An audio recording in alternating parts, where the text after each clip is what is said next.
ये third part है Kenichi the mightiest disciple का। प्लीज पहले फर्स्ट 2 पार्ट्स देख लो, लिंक डिस्क्रिप्शन में है। फाइट में ब्रेक के दौरान केनिची ताकेदा से पूछता है कि उसने आखिर प्रोफेशनल बॉक्सिंग छोड़ के ये गुंडागर्दी क्यों चालू करी। ताकेदा अपनी बैक स्टोरी बताता है। वो बॉक्सिंग में बहुत मेहनत करता था। इकेशिता नाम का बंदा उसका क्लोजेस्ट फ्रेंड था। ताकेदा बताता है कि वो और इकेशिता साथ में ट्रेन करते थे और उसके सपोर्ट के बिना वो बॉक्सर नहीं बन पाता। एक दिन कुछ बाइकर गैंग वाले इकेशिता को घेर लेते हैं। ताकेदा उसे बचाने जाता है, इवन दो नेक्स्ट डे उसका बहुत इंपॉर्टेंट बॉक्सिंग मैच होता है।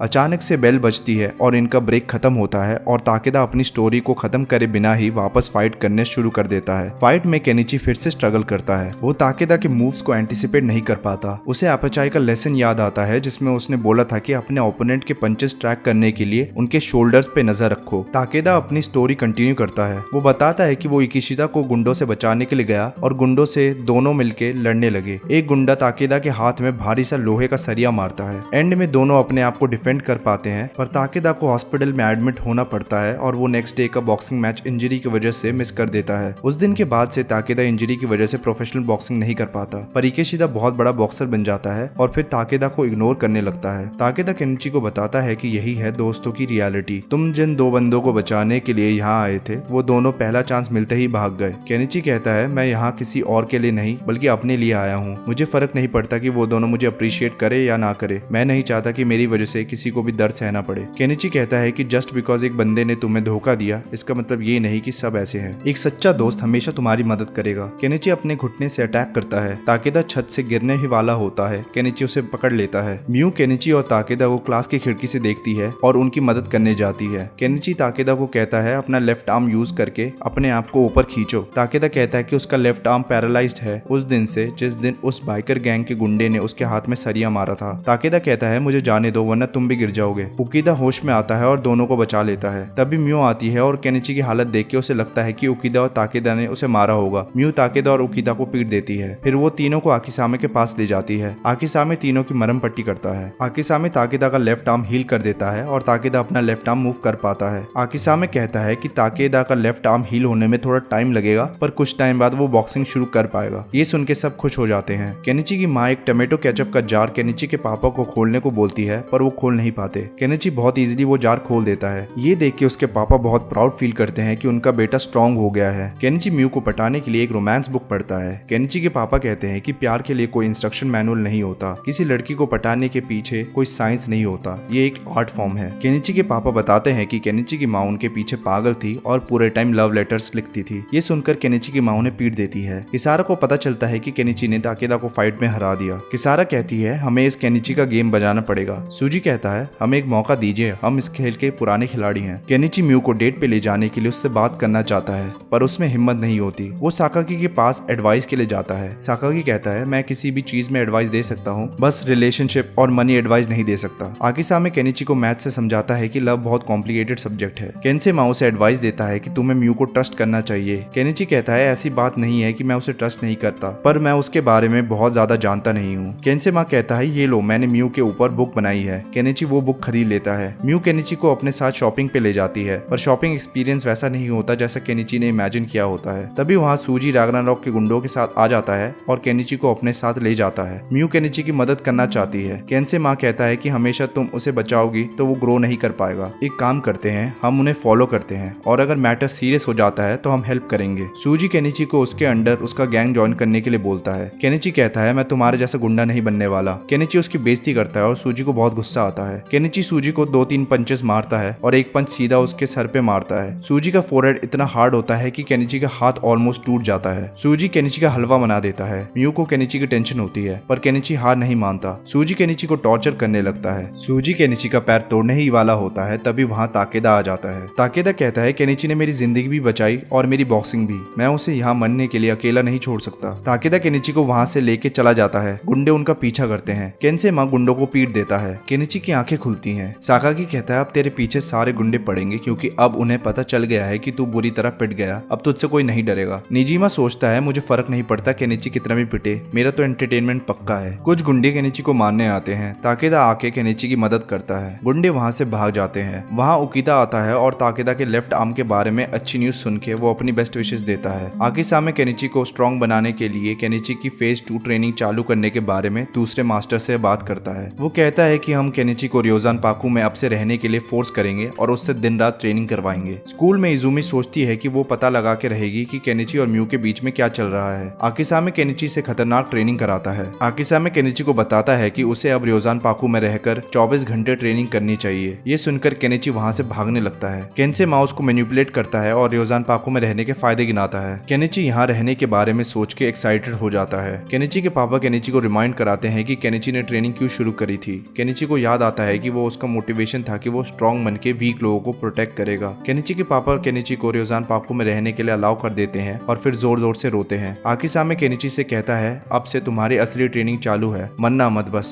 आकिसामे कहता है तुम बहुत खतरनाक ट्रेनिंग इमेजिन करो और फिर सोचो कि वो ट्रेनिंग हेवन है। अब जो तुम्हारी ट्रेनिंग होगी वो हेल होगी। केनिची वहां से भागने की कोशिश करता है पर पकड़ा जाता है और उसकी खतरनाक फेज 2 ट्रेनिंग चालू हो जाती है। शिगुरे केनिची को इस तरीके से ट्रेन करती है कि उसके अंदर का डर खत्म हो जाए। साकागी केनिची के हाथ मजबूत करने की ट्रेनिंग कराता है। फिर अपाचाई केनिची को ट्रेन करता है। शाम को केनिची वहां से भागने के बारे में सोचता है। उसे एक बुक में अपने पापा का लेटर मिलता है जिसमें लिखा होता है मुझे और तुम्हारी माँ को पता है तुम हार नहीं मानोगे चाहे चीजें कितनी भी मुश्किल हो जाएं। ये पढ़कर केनिची को मोटिवेशन मिलती है। केंसे माँ म्यू और शिगुरे को ताड़ने के लिए अपने साथ केनिची को हॉट स्प्रिंग की तरफ लेके जाता है। रास्ते में शिगुरे ने केंसे को रोकने के लिए बहुत सारे ट्रैप सेट किए होते हैं। दोनों छुप छुपाते वहां जाते हैं। जब दोनों वहां पहुंचते हैं देखते हैं कि वहां सिर्फ हायातो है। होनोका को लगता है कि म्यू केनिची पे डोरे डाल रही होगी तो वो केनिची को बचाने के लिए रियोजान पाकू जाने के लिए तैयार होती है। केनिची के पापा प्रोटेक्शन के लिए होनोका को गन लेके जाने के लिए बोलते हैं। केनिची की माँ उन्हें फिर से पीट देती है। आकिसामे केनिची को सुबह 4 बजे उठा के ट्रेनिंग कराता है। केनिची साकागी के साथ ट्रेनिंग करता है और उसकी हालत खराब हो जाती है। ब्रेकफास्ट में आपाचाई और केंसे